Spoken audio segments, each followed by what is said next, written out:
Hello সবাইকে, আসসালামু আলাইকুম। আজকে একটা মেকআপ লুক নিয়ে চলে এসেছি। আর ভাবলাম আজকে মেকআপ নিয়ে কথা না বলে, মেকআপটা তো তোমরা দেখতেই পাচ্ছ, সাথে আমি একটু গল্প করি।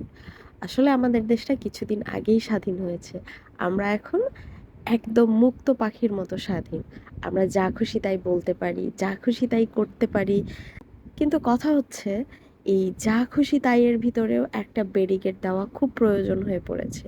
যা খুশি তাই বলতে একজন টিচারের গায়ে হাত তোলা থেকে শুরু করে, মানুষ মারা থেকে শুরু করে, চুরি ডাকাতি থেকে শুরু করে, ছিনতাই থেকে শুরু করে, অকারণে মানুষের উপর অত্যাচার করা থেকে শুরু করে আরো নানান কিছু করছি।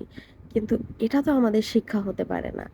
আর নতুন যারা এসেছে, আগে যারা ছিল তারা তো ভালো ছিল না, সেটা তো আমরা অবশ্যই জানি, এই জন্যই অভ্যুত্থান হয়েছে। এখন যদি নতুন যারা এসেছে তাদেরকে নিয়েও আমরা উল্টাপাল্টা কথা বলি আর তাদেরকে সময় না দিই, কাউকে আমরা 15 বছর সময় দিয়েছি আর কাউকে যদি আমরা 15 মাসও সময় না দিয়ে উল্টাপাল্টা কথা বলি, তাহলে এটা একটু বেশি বাড়াবাড়ি হয়ে যায়। আমাদের সবার উচিত নতুন যে এসেছে বা যারাই এসেছে তাদেরকে একটু সময় দেওয়া, তাদেরকে গুছিয়ে নিতে দেওয়া।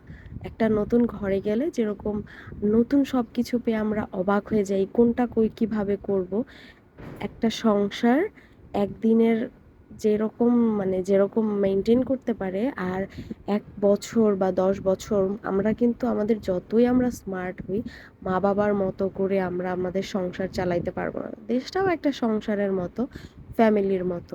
সবাই মিলে একসাথে দেশ চালাতে হবে। কারো উপরে ভরসা করে বসে থাকলে চলবে না।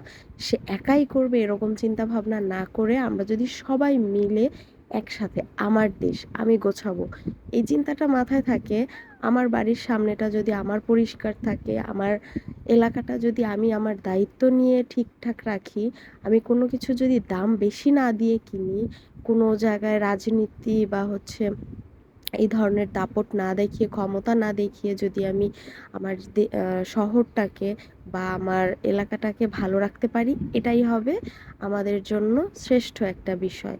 তো সবাই ভালো থাকবেন আর নতুন দেশটাকে সুন্দরভাবে গড়ে তোলার অঙ্গীকার করুন। আল্লাহ হাফেজ।